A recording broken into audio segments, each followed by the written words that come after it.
Hoy nos toca hablar del presente continuo. Present continuo. Vamos a ver que este es sencillito dentro de lo que cabe. ¿Cómo se forma? Importante saber que la fórmula mágica de cualquier verbo que esté en continuo va a ser que va a haber un verbo to be y una ing, ¿vale? El verbo en gerundio, que en inglés sería la terminación en ing. Y el verbo to be en la forma en que lo necesitemos poner. En un principio, como es el presente continuo, pues vamos a necesitar el presente del verbo to be.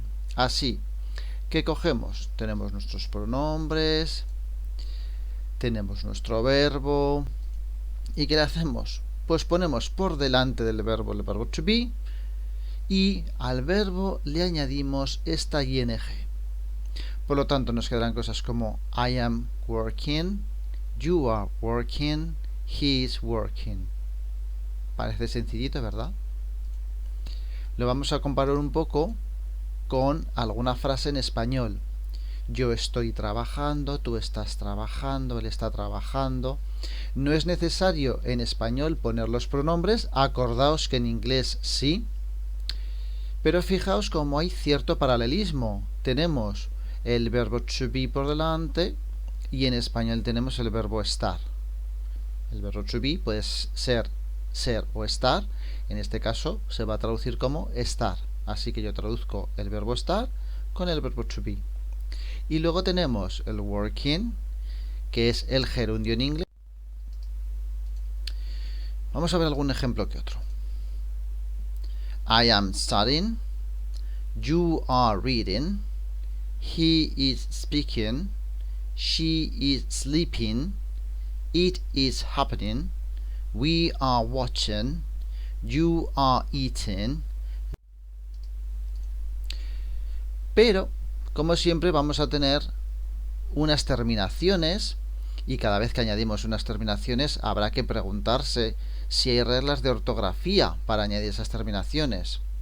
Lo habíamos visto en el presente simple al añadir la S y ahora lo vamos a ver en el gerundio al añadir la ing.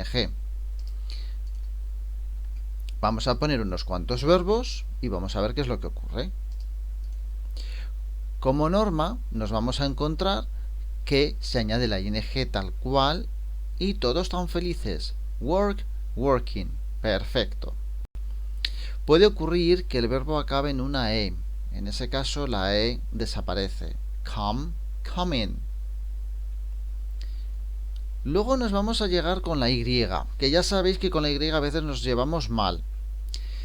En este caso la regla es bastante sencillita. Si hay una Y, le vamos a añadir la ing detrás de la Y, es decir, que tenemos las dos is, la Y y luego la I latina, las dos.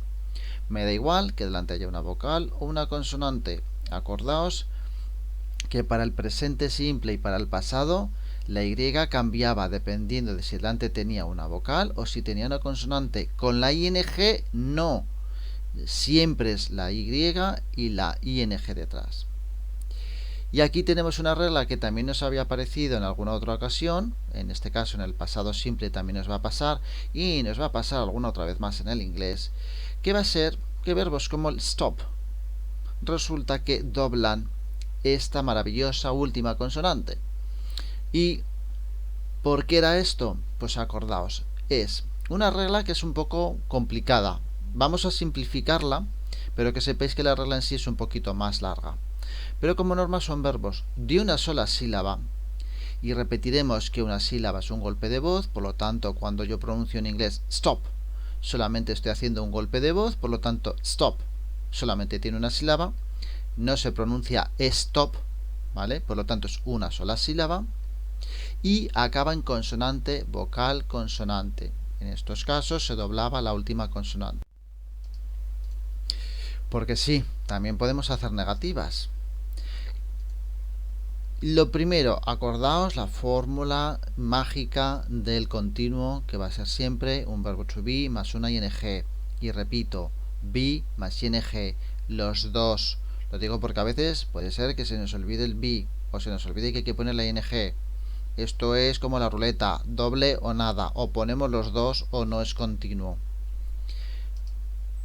más cuando poníamos una negativa había que añadir la partícula not en algún sitio.